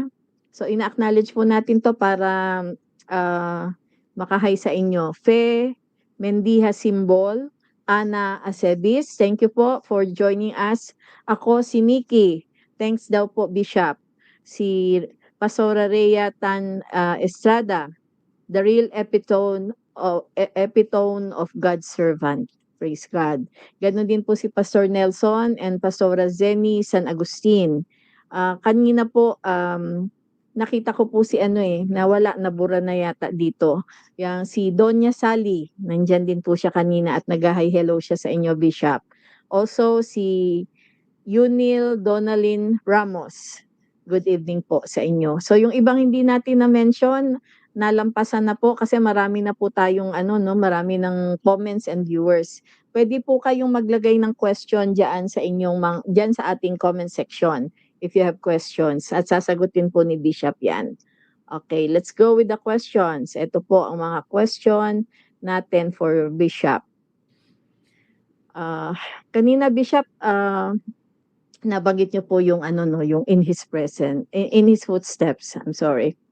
Ah, yung pagsunod mismo sa ginagawa ni Jesus nung panahon niya, yung kanyang paglakad, ano ba daw po ang unang hakbang na dapat gawin ng mga Pilipino ngayon upang makita ang pagbabago sa ating bansa? Sa Bible, sa First Peter ba yun? 4:17, judgment begins at the house of God, no? Bago yung house of God, marami yun tayo yun magsimula sa akin. Yan ang pinakang simple. Gusto mo magbago si Mayor, gusto pang gawing LGBT capital of the Philippines sa Quezon City. Pwede ba yun? Bakit kayo ba naglalagay ng destiny sa aming city, sa aming bansa? Paano nakikitawa ka pa, pumapalakpak ka pa, nanonood? Alam nyo, hindi ako inalaw ng Lord na manood ng rally nila. Kasi nakikinig ako ng balita, nanonood ako paggabi. Hindi ko maabot dahil gabi nga yung 24 oras. Papanoorin kayo sa YouTube the following day. Never na gusto ko na panoorin kasi ma-exalt ang LGBTQ community. Mahal natin sila pero yung kanilang lifestyle, pamamaraan, mali. Walang nilikha ang Diyos ng gitna, lalaki o babae. Ang kinakasal lang sa Constitution, sabi ng Supreme Court, lalaki o babae. Kasi ang Philippine Statistics Authority, sabi niya sa aming mga pastor, huwag kayong mag-alala dyan, we will never recognize or register their marriage. Bakit? Lalaki o babae na sa Constitution. Kaya lang nanggugulo lang sila. So ang gagawin natin, ipanalangin natin sila. May batas na sa Amerika, pag nagpakasal, ikasal mo kasi kulong ka. O sige, pumapayag kami. Pero meron din kaming batas sa iglesia. Kinakailangan members ng church ay kakasal namin. Kung gusto nyo, dumalo kayo rito every Sunday for 1 year. After that, bobautismohan namin kayo. After ng walang dadalo. Bakit? Yun ang batas naman ng church. Simula na, walang nademanda ang mga pastor do sa kakilala ko sa tripartite, ano ba yun? Yung New York, New Jersey, at Connecticut. Alam mo, bibigyan tayo ng Lord ng wisdom paano mababago ang kapaligiran. Pero ang pinakang solusyon dyan, magsimula sa akin. Magsimula sa iyo. Makikita yan ng asawa mo, makikita yan ng kasambahay mo. Paano yung isa? Sabi niya, si kuya, ang galing umarte. Tapos nung nag-altar call ako, biglang pumunta yung kasama ko sa bahay. Akala ka ba, Marlene, nakakilala ka na kay Lord? Ba't nagpunta ka sa altar call? Binutusmon ko na nga. Kasi kuya, nung una, hindi ka naman totoo. Ano? Hindi ka totoo. Ano ba yan? Si Pastor Alex De Holde, nagpatotoo. It's a common knowledge na sa amin sa JHMT. Nagpapatotoo siya sa asawa niya na may nangyari sa kanya, matay siya ng JHMT, nagkaroon siya ng revival, etc. Hindi naniniwala yung asawa niya. So one time, nangangaral si Pastor Alex De Holde, nakita niya binabasahan siya ng dyaryo. Naku, kumbira, pag akong pastor, binabasahan ako ng dyaryo, may asawa mo pa. Tapos gumanon pa siya, gumanon si Pastor Aweng, gumanon siya. Ang laki ng kamay niya, inikot niyang gano'n, no? Ang ginawa niya, nilapitan niya yung asawa niya. Ano yung ginagawa mo na gano'n? Sabi niya, nung hindi pa ayos ang relasyon nila, ngayon naayos na naman pagkatapos, no? Sabi niya, huwag kayo maniwala sa asawa ko, binubuo lang kayo niyan. So, para magkaroon ng pagbabago sa barangay, sa syudad, sa ating bansa, magsimula muna sa akin, magsimula muna sa iyo. Yan ang contribution natin. Wala nang kailangan magdagdag pa ng pulis para mayroong huhuli sa mga bawal tumawid dito. O kaya traffic enforcers. Ay nako, hindi na kailangan maraming CCTV. Talaga sumunod ka lang sa tama. Kundi tatamaan ka. Period. Opo. Naalala ko, share ko lang Bishop, itong Saturday kasi nationwide parade pala 'yan, was it Oo. Saturday? So sa amin sa barangay dahil lupon po ako, required kaming umattend lahat. Sabi dun may demerit daw 'pag hindi a-attend. So nagpe-pray ako kay Lord, sabi ko ayokong sumama at ayokong makita doon. Ang binigay na wisdom ni Lord, tinext ko po yung aming kapitan at saka yung kagawad na ano doon. Sabi ko po, I have nothing against against their gender preference. Pero iyan po ay hindi namin sinusunod sa simbahan, sabi kong gano'n. Hindi po ako makaka-attend. I am a, sinabi ko po, alam naman nila, I am a spiritual leader. Hindi naman magandang makita ko diyan kasi labag po sa aming paniniwala 'yan, sabi ko. May mga ano, yun na. And then sabi po nila, "Sige lang pastora, we understand." Yun, yung sabi niyo kanina kailangan matapang. Yun, yung tapang na you stand on the truth, you stand on, your, Right. anong tawag 'to, your belief, 'yan po. Yun lang, na-share ko lang po Bishop. Naalala ko yung sabi niyo, tapang, kailangan matapang. So Bishop, si ano po, si Sir Grace Mercado Tan, may tanong siya. Bishop, hello, sabi niya po. Ask ko Hello. lang yung fasting. Fasting lang ba talaga po for food? Ano? Fasting ba talaga for food lang? Gusto ko kasi pong mag-fasting, kaso hindi pwede kasi bawal daw siyang mag-skip ng meal. Ay ako, there are at least three kinds of fasting. Yung isa absolute, walang water, walang intake of any solid food. Number two, regular fast. Regular fast, yun yung tubig lang. Meron pang isa, yung partial fasting. Ang tawag ng iba dyan, Daniel fast. Pero ang Daniel fast, gulay lang yan. Yung iba, Daniel fast, may fruits, may juice. Hindi, gulay lang yan. Pero may pang-apat pala, intermittent fasting. You will eat only at 10 or 11 hanggang 6 o'clock lang. Yan, ginagawa ko rin yan. Depende sa leading ng Lord. Pero there's another one, sabi ni Pastor Jonathan David when we were in Malaysia, you have to live a fasted life. Eh, di naman niya in-explain. Na-observe ko kung ano yun. Kung ikaw ay naubos ang oras mo sa panonood ng basketball, teleserye, ubos ang oras mo sa paglalagay ng lipstick, makeup, yung buhok ng isang tao, ay isang nanay. Nilapitan ako eh. Sabi ko, meron kang time sa sarili mo, makeup lahat dyan, pero wala kang time sa devotion mo. Nilapitan ako. Nung sa Pasay, yung kanilang church ay bahay na malaki. Sabi, totoo yung sinabi niya, Pastor Dante, simula ngayon, ayusin ko na yung aking devotion. Unahin ko muna si Lord bago yung makeup. Ubus ang oras. So, anong tawag dyan? Fasting over pagpapaganda sa sarili. Fasting over sa mga sale-sale sa department store. Fasting over sa pagpe-play sa play ng iyong cellphone. Fasting over sa mga teleserye. Yung mga bagay na nakakaubos ng panahon mo at gusto mong gawin na nawalan ka na ng time kay Lord, alisin mo, bawasan mo, talagang halos wala na talaga. Kay Lord na lang. Ako nga meron kami Netflix. Ang tagal na eh. Kailan ba ako nanood talaga ng puro Netflix siguro? Baka wala pang 10 pelikula 10 years ago, more than 15 years ago na yan. Hindi. Bakit? Papanoorin ko, hindi ko naman tinatapos. Tapos yung balita, hindi ko minsan natatapos. Ano ibig sabihin nun? Hindi na yan ang laman ng puso ko. Pero dapat updated tayo. Nanonood pa rin ako ng balita. Pero itong Pride Month na 2 days ago, hindi ako talaga nilid ng Lord na manood. I don't want it glorified sa pamagitan ng pag-support ko sa Kanya. Hindi. Sabi ko lang, Lord, maborn again sila, matwarth ang plans of the enemy, that Quezon City does not belong to them. Jesus is the Lord of Quezon City. Doon tayo babawi, magdeklara lang tayo. So yun, bahala po kayo kung anong klaseng fasting. Fasting sa panonood ng sine, pamamasyal, pagkain. Lahat yan maayos naman, basta regulated lang. Mas nauna sa iyo ang time mo para kay Lord. Amen. Opo. Ito po, yung kasi ilang beses nababanggit yung holiness, di ba? Tapos nabanggit niyo po kanina, for your God is holy, so we also should be holy as followers of the Lord. mabigat daw po itong usapin.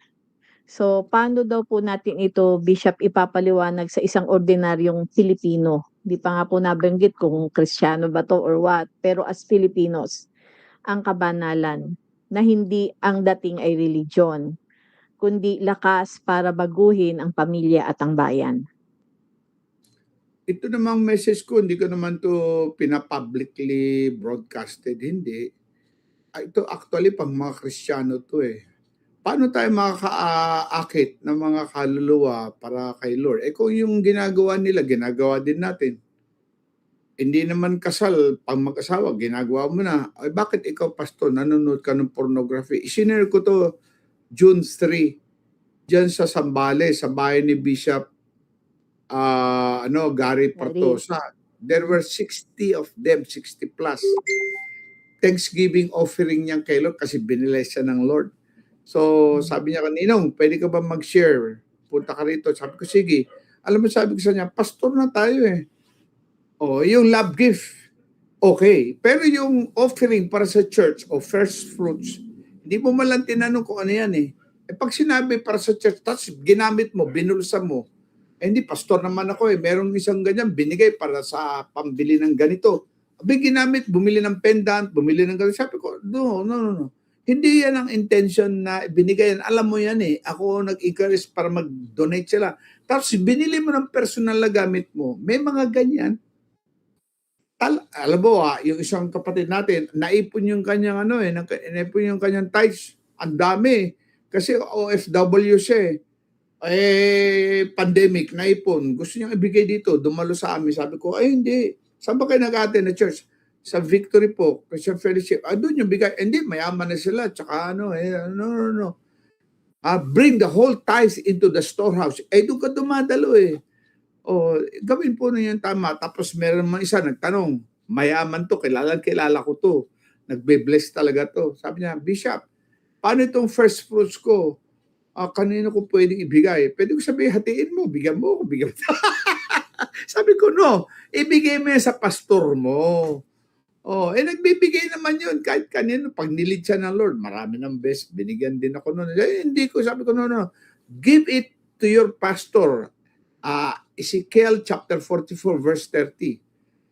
Yan, dapat ganon. Matagpuan tayong may katapatan. Now, yung isang sinabi ko, doon sa pastors gathering, doon kina Bishop Gary Partosa, sabi ko, kung tayo, pastor, we are into masturbation, may asawa ka na, hindi ka makatiis, nag-masturbate ka, o kaya, nanonood ka pa ng pornography, full of impure thoughts yan, lustful ang isip mo, tapos gagamitin mo yung asawa mo para ma-arouse mo lang yung gusto mo, defiled ang bed ninyo.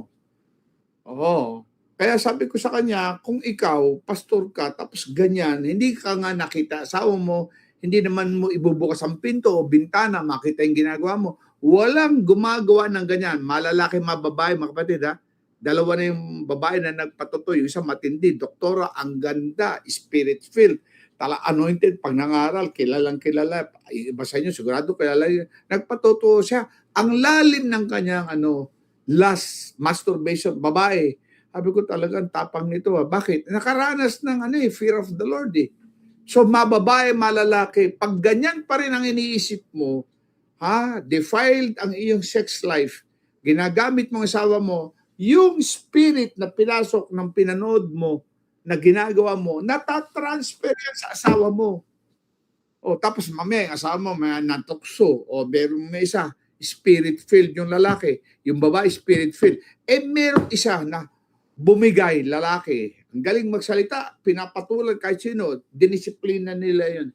Pati asawa ng pastor, bumigay. Wala namang nangyari pa. Hindi dumating sa ganun.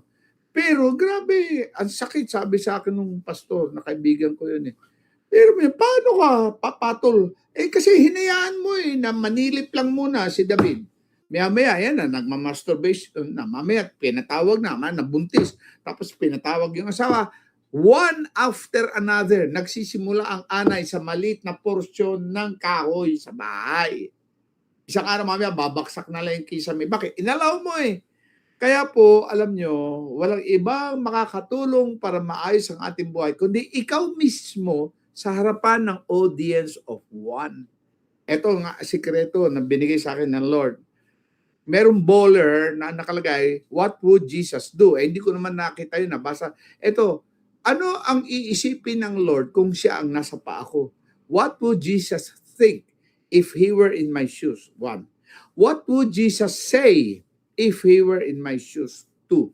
And what would Jesus do if he were in my shoes? Tignan mo, manonood ba ang Lord ng ganyan? Gagawin mo ba yan sa tao? Ibubulsa mo ba yung pera? Magsisinungaling ka? Magpapanggap ka na ikaw ay ganito, ganyan? Hindi naman. May pastor, wala namang congregation, may mga ganyan. Tapos nagbibigay ng sobre, o nagpaparinig. Pati ang mga politiko, sabi, ito na si Pastor Sobre. O nakakahiya eh. Mhm. Mahaba na, baka dagdag pa ako, magalit na kayo sa akin. Okay lang po. Encourage ko ulit kayo po, yung mga viewers, baka may mga tanong kayo diyan. Sayang naman, ibigay niyo na po ngayon. Isulat niyo po diyan sa comment Biyaya lang section. ng Lord ito, sinasagot ko kayo sa biyaya lang ng Lord. No one can claim holiness. Opo. It is by the grace of God. Pero may degree of fear of God or holiness.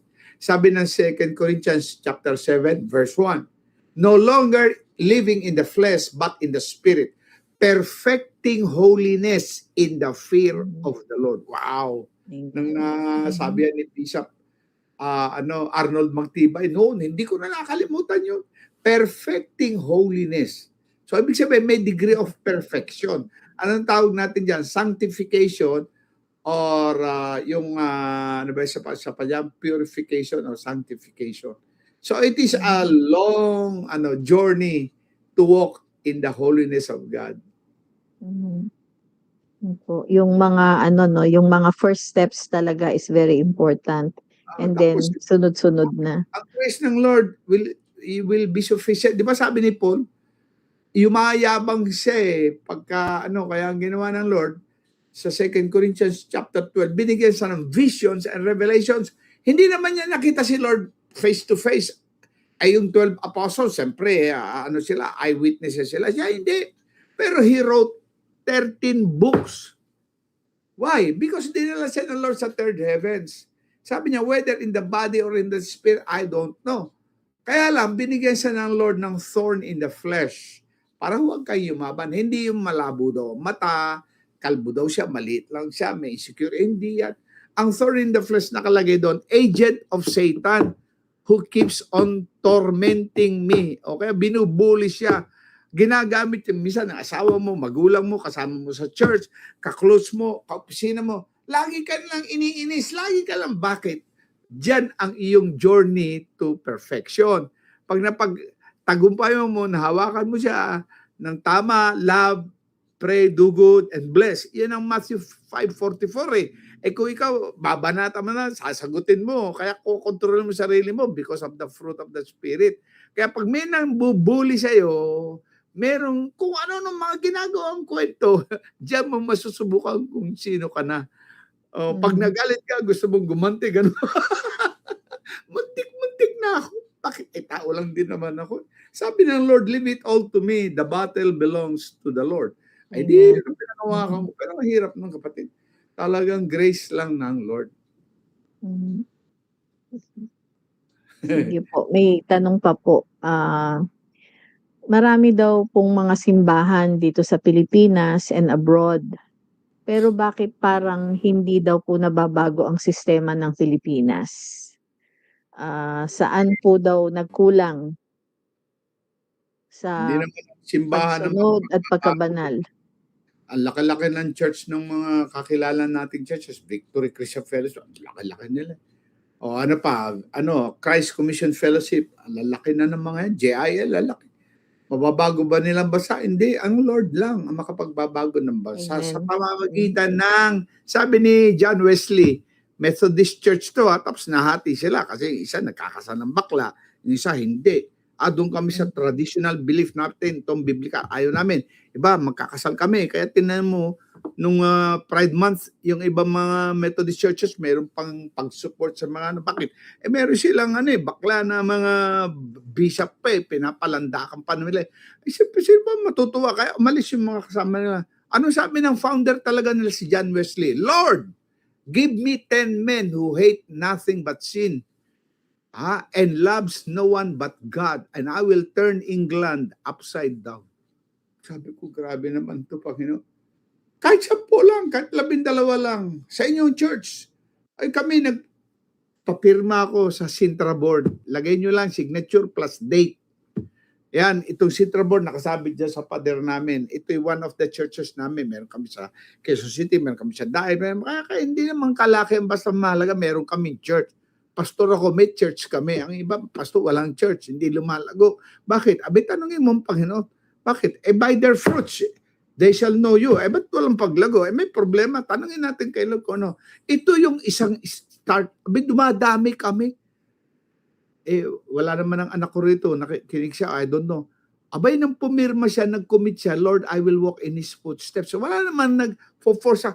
Ay, ang laki ng pinagbago. May 31 lang yun, ha? Andito ka, the following Sunday lang pala siya, June 1 yata siya. Ay, no. June. Basta the following Sunday. Kasi yung first, hindi naman kami nakapirma. Wala kami Sintra Board Alam nyo, ngayon may mga, sa listahan ko may mga 40 mahigit. Desidido. Ako lang nakakalam. Hindi ko tinatawagan. Meron akong commitment form na pinapirmahan, 1/4. Yung 1/4 sa kanya, 1/4 sa church. Ay ako, pumirma, 1/4 sa akin. Ginawa akong book marker. Ipapalaminate ko siguro bukas. Paalala lang sa akin kasi we have only an audience of 1. So paano magkakaroon ng pagbabago sa community sa bansa? Di magsimula sa akin. Ngayon, the rest is in the hands of the Lord. Hindi ko rin alam paano yan, sa dami ng churches, ba't ganun pa? Bakit? Nung panahon ba na mayroong signs and wonders si Moses, na bago ba mga Israelita?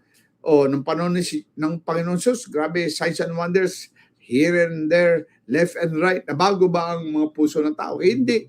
So, hindi signs and wonders makakapagbago. Hindi rin yung teaching ko. Model na lang ako sa biyaya lang ng Lord. Magkaroon ng divine hunger and thirst ang buhay mo, ang community natin, pag hindi na magbabago. May prophecy po na bababa muli yung glory na naranasan sa Azusa Revival. Saan yun Los Angeles yun Babiro mo, magtatakip pa ng cardboard si William Seymour. Kung hindi, tumbaan yung mga tao. Si Moses, nagtatalokbong pa Abay, paano kung dumating yan dyan sa lugar mo na talagang ikaw nakita ng Lord? Wow ka. Di siguro merong 4 sa Cubao, merong 10 dyan sa Olongapo. Paano kung kumalat? Ang dami pala natin, hindi lang tayo 10. Paano? Naglalakad pa lang tayo katulad ni Peter, nagtutumbahan yung mga tao na gumagaling yung mga may sakit, nagtatakbuhan yung mga demonyo. Bakit? Meron naglalakad na talaga, wow kay Lord Ang dalangin ko, sabi ko nga sa wife ko kagabi, bago siya nagturo, wag lang ma-emphasize si na William Seymour, si mga artist, mga banyagan, merong Diyos ang Pilipinas. Amen. Pa-emphasize mo na kasama tayo sa kilos ng Lord. Huwag lang bigla lagi yung mga founders ng mga Martin Luther, William Seymour, mga kung sino ng mga sa history ng church. Kasi nang kumilos naman ng panahon sa Acts chapter 2, siguro may mga Pinoy doon. Baka may Cebuano, may Ilocano, mabasta. Kasi parang katulad yan sa Genesis chapter 10, yung nations. Talagang ginulo yung wika nila. Kaya meron doon natangkal, naluknan. Tapos doon, nagpasa. Basta, nagkaroon ng iba-ibang lingwahe yan Bakit? Ginulo. Bakit? May ambisyon na maging Diyos. Kilalanin sila na magaling sila parang Diyos. Mali Kaya nang kumilos na sa Acts chapter 2, ayun na, iba naman ang ginawa ng Lord. Yung glory ng Lord.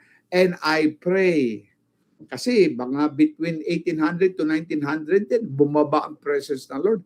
At sabi nila, every 100 years daw, may nangyayaring ganyan. Ay, naku, pwede naman mangyari yan kahit next week, next month. Basta magsimula lang sa'yo, magsimula sa akin. So yung Bishop, yung take away ko sa inyo dun sa sinabi niyo, it really should start with the individual. It Oh, should start with us. with Kasi us. minsan hinahanap po siguro ng tao na yung alam mo yun, yung parang gano'n, yung madaming gathering, tapos alam niyo na, Hmm? yung mga sinabi niyo nga po, may signs and wonders, may so on and so forth. Ang dami na pong gano'n, eh. Pero yung pagbabago talaga na makita kung Nakaranas na bansa ang ako ng yan. sinasabi natin. Sa Opo. dami ng mga sumasama sa mga gathering, nakaranas na po ko. Kaya nakita ko na yan. Talagang ngayon, wala. Audience of one tayo. Magsimula dyan sa bahay mo, nakita nila sa'yo. Ay, naku, ang laking bagay na nun. Amen. Yun lang, hindi Amen. tayo mahihirapan mag-compute. Kasi hindi natin Opo. kaya to.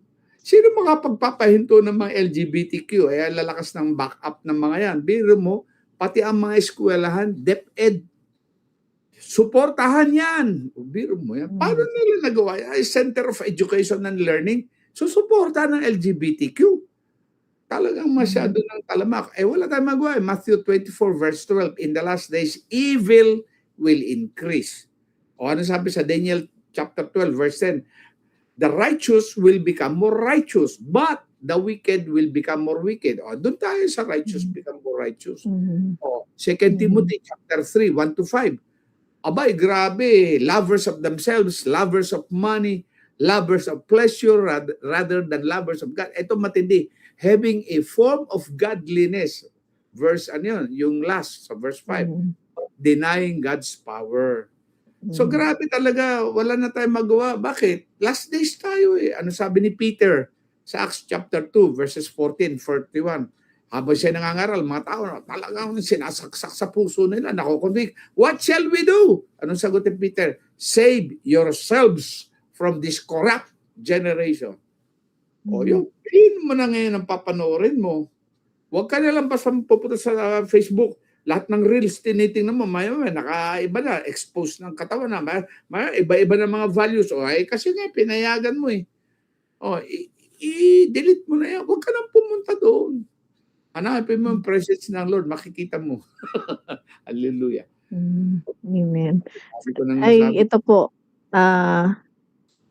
ano ba 'tong tanong? Tama ba yung English na hypothetical?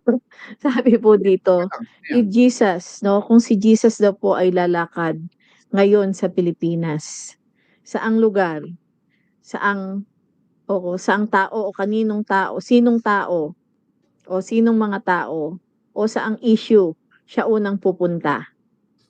Sa'yo. Sa akin. Alam mo, we Mhm. have a personal God. Kasi nung May 31 lang, masagot na yan. Ako ang kinakausap na ron, hindi naman si BBM, hindi naman si Sara. Manood ka ng gera ng away dyan sa Senate. May mapapala ka ba? Pagagalit ka lang. Mhm. Yung iba, nagagalit kay Cayetano. Si Cayetano, nagpapapray, lumuluhod pa. Yung iba, mas gusto nila si Sherwin. Si Sherwin, marami ring issues na sinasabi sa kanya. So, sinong perfect leader natin? Si BBM? O paano? Si Romualdez? Sino pa? Wala. Si Lord lang ang perfect leader. At least Mhm. magsimula sa akin, magsimula sa iyo, ikaw ang bisitahin. Bahala ng Lord sa kanila. In the last days, evil will increase. Bahala sila. Basta at least tayo man lang.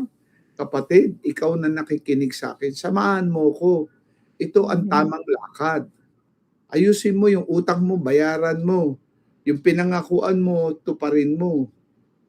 Yung asawa mo, huwag kalaswaan ang maghari sa iyo.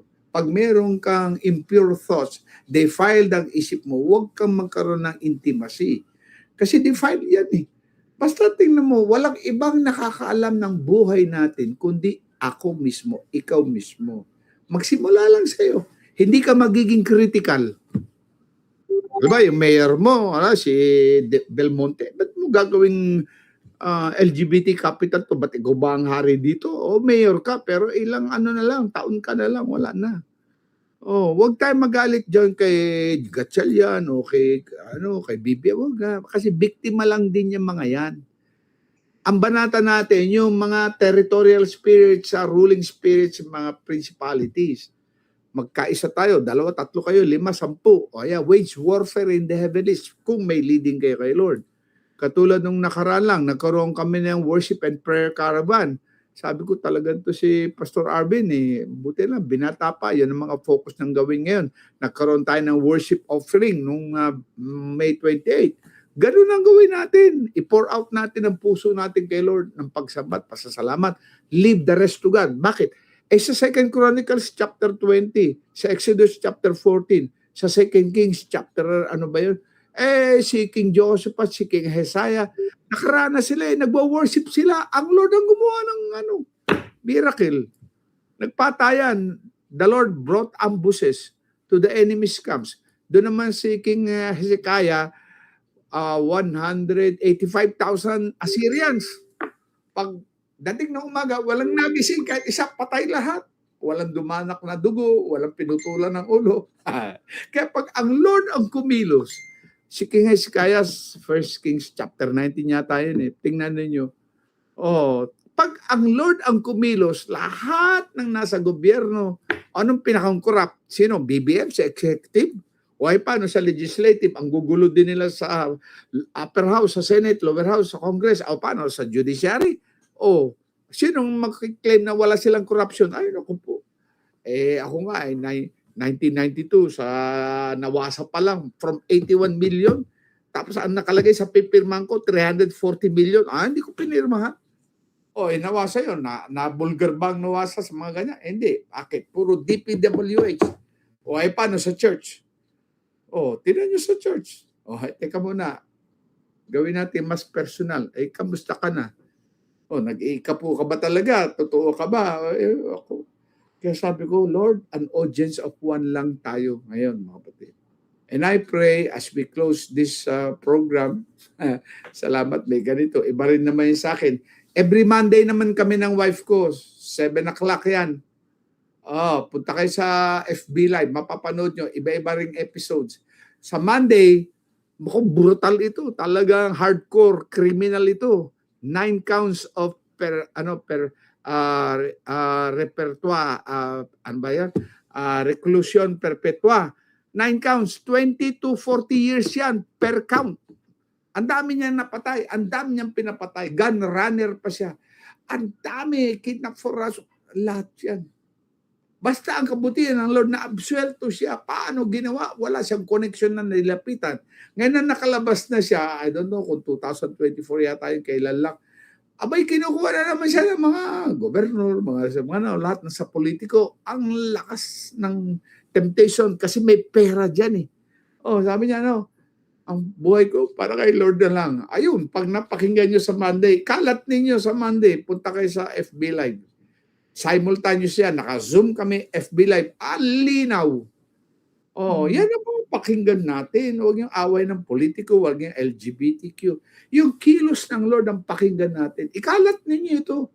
Anong title ng episode namin sa Monday sa In His Footsteps? 7 o'clock yun, ha? Hinugot sa dilim. Ay nako, dapat dalawa nga sila, yung anak ko sana kaya lang meron trabahong wife ang anak ko bigla nagkaroon sumingit ng trabaho, dapat naku lalo yung anak ko, kapatid, 4 na beses na ako nagre-resign, 2 beses sa Amerika, 2 beses dito. Bakit? Lahat ng ayaw ko. Biro mo, nagkaroon ako ng apo, 2 walang manugang, lahat nag-live-in, nagda-drugs, nag-supply, nagnanakaw, ang dami, lahat ng kalokohan.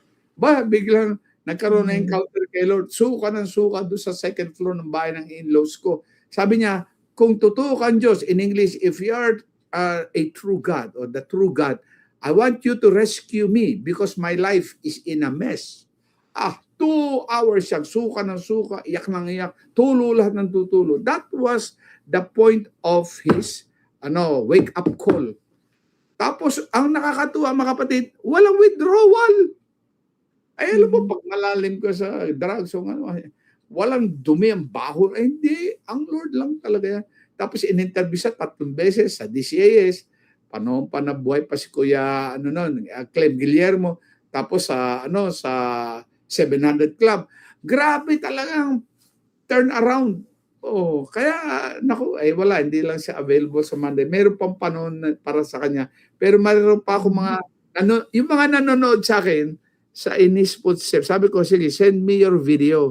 Mga 3 minutes, at the most 5 minutes. Yung isa naman babae, sabi niya, "Para kang minamagnet." Sabi niya, "Kasi ang dami ng pinagdaanan ko sa buhay." May problema siya sa love life, family, gano'n, gano'n.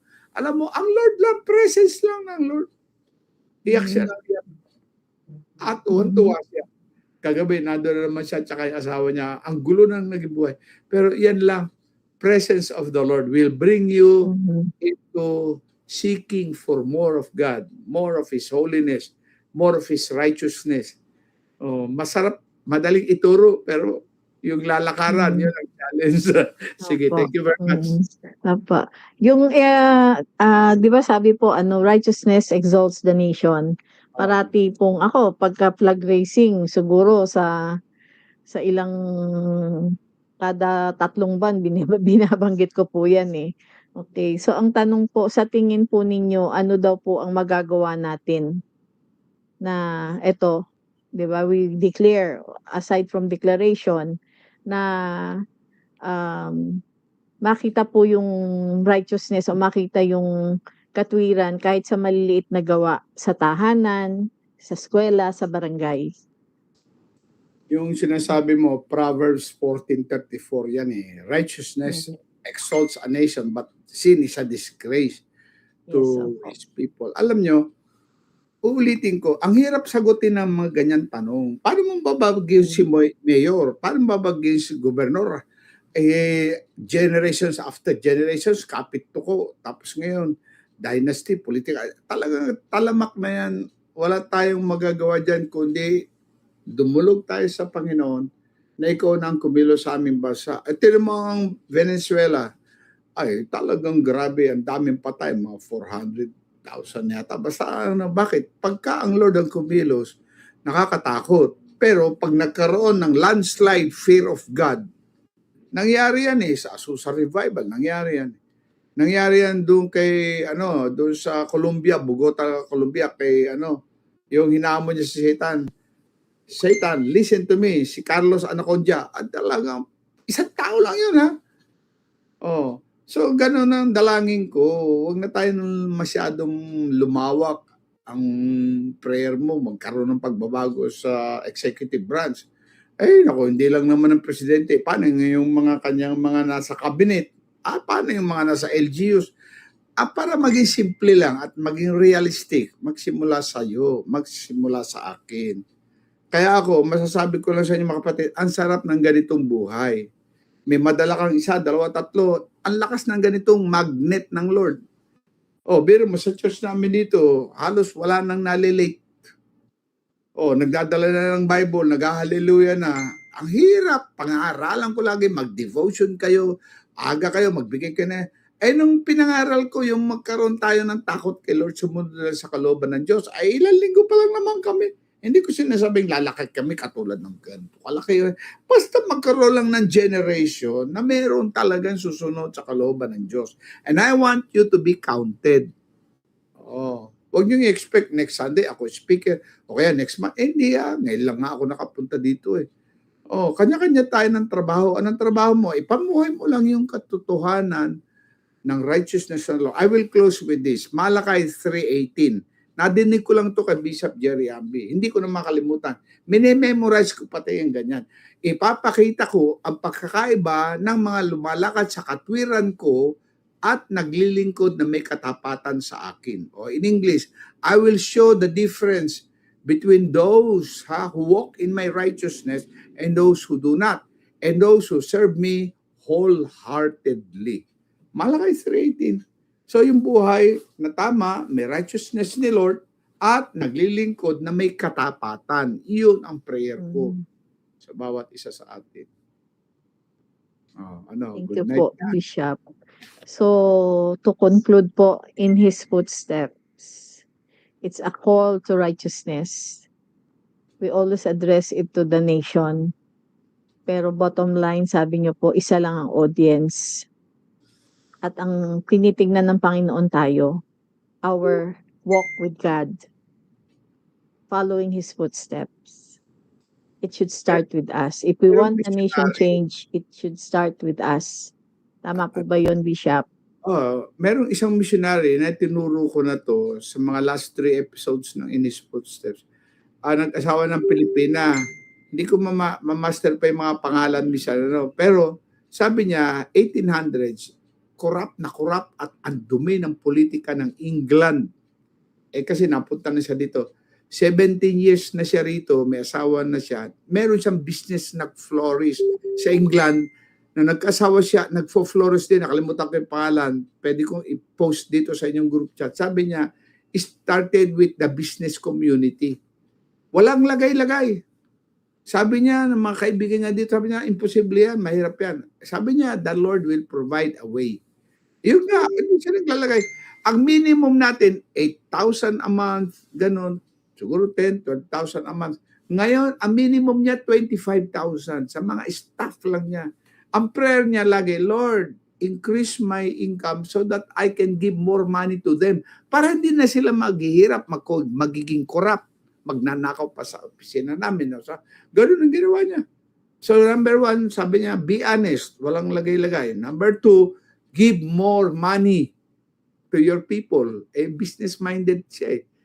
Number 3, give your best in your products. Hindi pwede mediocre. Kinakailangan katulad ng sa Japan, katulad ng made in US, gano'n. Hindi yung parang, isang pitik lang, tapos na. Ang pangit ng produkto mo. Ibigay mo yung best mo, pagkain mo, o anumang product. Yun ang sabi niya. Number 1, be honest. Number 2, give more money to your staff. And number 3, bigay mo yung best product. Businessman kasi siya. So ako ngayon, masabi ko sa inyo, I walk in the footsteps of the Lord. That's it. Bahala na Lord mag-expand ng subject na yun. Hindi siya gagawa, hindi siya mag-iisip, hindi siya magsasalita, hindi siya nagagawa ng anumang bagay pag siya nasa paa mo na alam mo ay mali. Wow, galing. Okay na. Okay. Opo. So, sa atin pong, Bishop, sa atin pong mga na kasama natin ngayon, maraming salamat po for joining us.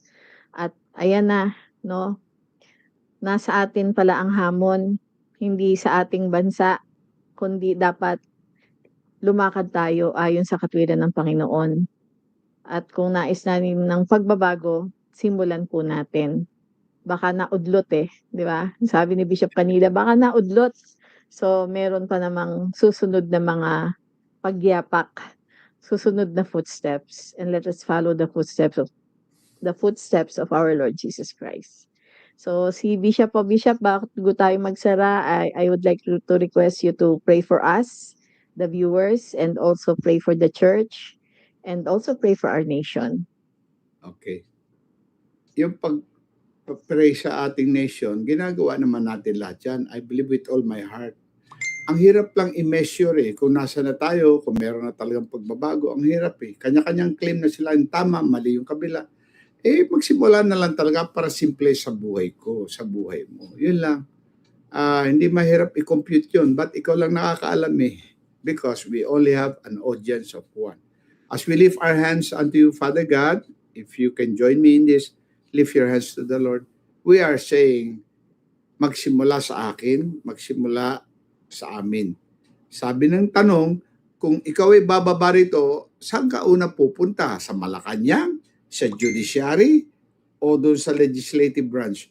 I don't know what to answer, but I said and will continue to say this, magsimula sa akin, magsimula sa aming buhay. And that's my prayer, Lord. That can be measured. Hindi mahirap yan. Kitang-kita namin ang katapatan sa asawa, katapatan sa personal na pagbibigay, lahat ng mga pinapanood namin, lahat ng ginagawa namin, ang katapatan, walang ibang makakakita, kundi ikaw lang at kami mismo. I pray, Lord, magkaroon ng ganyang start ng pagbabago sa aming mga buhay. Na itong programa na ito na ginawa mo, salamat po sa pamumuno ni Pastor Alvin, Pastor Bubut, at lahat ng kasama niya, Pastor Jonah May. Salamat po. Nasimulan nito, pagpatuloy mo sa aming kanya-kanyang buhay, bago kami matulog, pagising namin sa umaga, ikaw ang maging laman ng aming puso. Salamat po, Panginoon. I just declare that the grace of the Lord Jesus, the love of God the Father, and the fellowship of the Holy Spirit mag-manifest sa aming lahat. 2 Corinthians 13:14, that you and I, we will prosper, be in health, even as our souls prosper. 3 John 2. May the God of hope fill us with all joy and peace in believing, that we may abound in hope by the power of the Holy Spirit. Romans 15:13. May God Himself, the God of peace, sanctify you through and through.